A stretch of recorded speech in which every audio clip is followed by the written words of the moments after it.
العالم الرباني ابن قيم الجوزية يدلي إلينا بلذيذ عباراته ورائع استنتاجاته في إحدى فوائده ويقول: خلق بدن آدم من الأرض وروحه من ملكوت السماء، وقرن بينهما، فإذا أجاع بدنه وأسهره وأقامه في الخدمة وجدت روحه خفة وراحة، فتاقت إلى الموضع الذي خلقت منه واشتاقت إلى عالمها العلوي، وإذا أشبعه ونعمه ونومه واشتغل بخدمته وراحته أخلد البدن إلى الموضع الذي خلق منه، فانجذبت الروح معه فصارت في السجن، ولولا أنها ألفت السجن لاستغاثت من ألم مفارقتها وانقطاعها عن عالمها الذي خلقت منه، كما يستغيث المعذب. روى البخاري أن النبي صلى الله عليه وسلم قال: يقول الله تعالى: كل عمل ابن آدم له إلا الصيام فإنه لي وأنا أجزي به.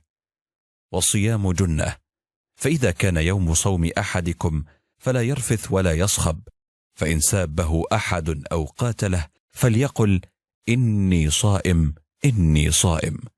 والذي نفس محمد بيده لخلوف فم الصائم أطيب عند الله من ريح المسك. للصائم فرحتان يفرحهما: إذا أفطر فرح بفطره، وإذا لقي ربه فرح بصومه. ويحوي هذا الحديث وحده 5 هدايا قيمة بين ثناياه. الهدية الأولى: فإنه لي، مع أن الأعمال كلها لله وهو الذي يجزي بها، إلا أنه خص الصيام هنا بالذكر، والسبب كما يقول القرطبي: لما كانت الأعمال يدخلها الرياء والصوم لا يطلع عليه إلا الله أضافه الله إلى نفسه، فالصائم يكون وحده في المكان الخالي متمكنا من تناول الطعام والشراب، لكنه لا يفعل خوفا من عقاب الله وطمعا في ثوابه، لذا يشكر الله صنيعه ويختص صيامه لنفسه من بين سائر الأعمال.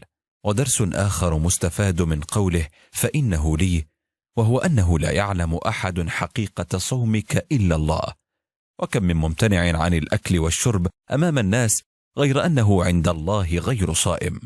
الهدية الثانية: وأنا أجزي به، أي أتولى إسداء ثوابه بنفسي تعظيما لجزائه.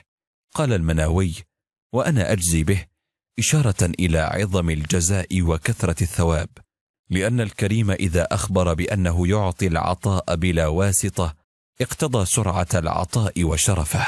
ومعنى آخر لقوله وأنا أجزي به أي أنفرد بمعرفة مقدار ثوابه ومضاعفة حسناته.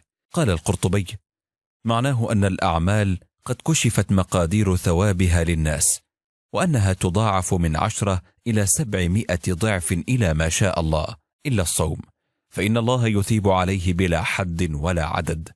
ويشهد لقول القرطبي رواية مسلم: كل عمل ابن آدم له، يضاعف الحسنة ب10 أمثالها إلى 700 ضعف.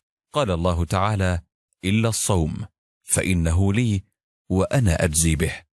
وهذا مصداق قول ربنا: إنما يوفى الصابرون أجرهم بغير حساب.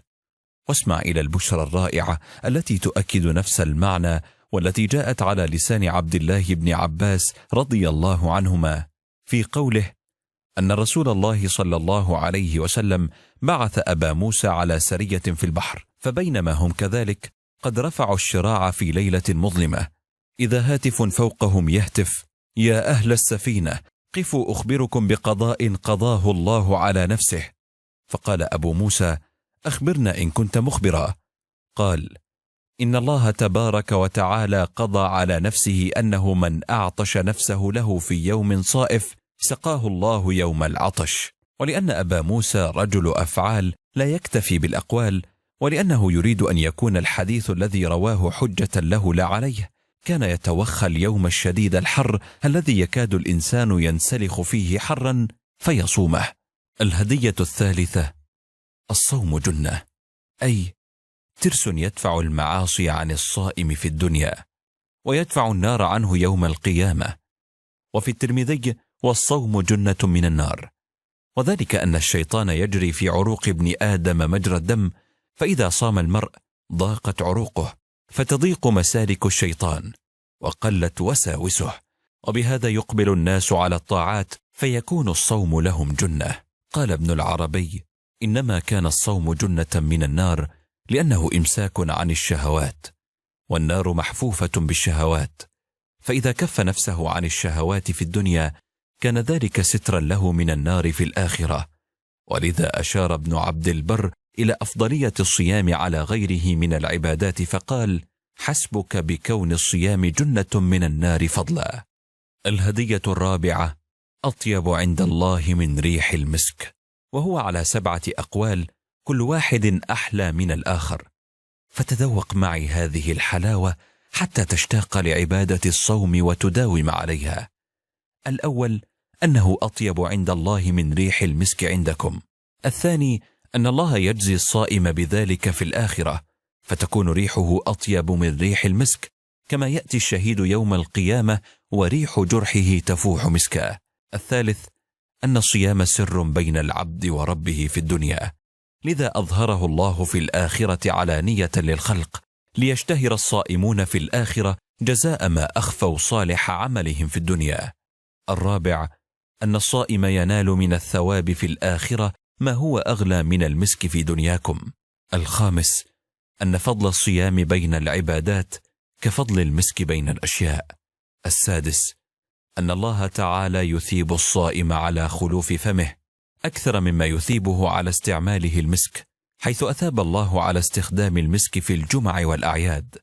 السابع أن الطيب هنا كناية عن القبول والرضا، وعلى الإجمال فهذه العبارة من أعظم الثناء على الصائم والمدح لفعله.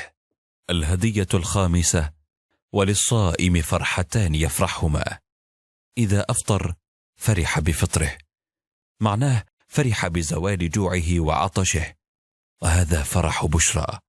لكن هناك من تسامت روحه وعلت همته، فلم يعد فرحه بفطره فحسب، بل فرحه الأكبر فرح سماوي بشبع روحه لا بشبع بطنه، وبتمام صومه وختام عبادته وتخفيف ربه عليه ومعونته له بهذا الفطر على بره وذكره.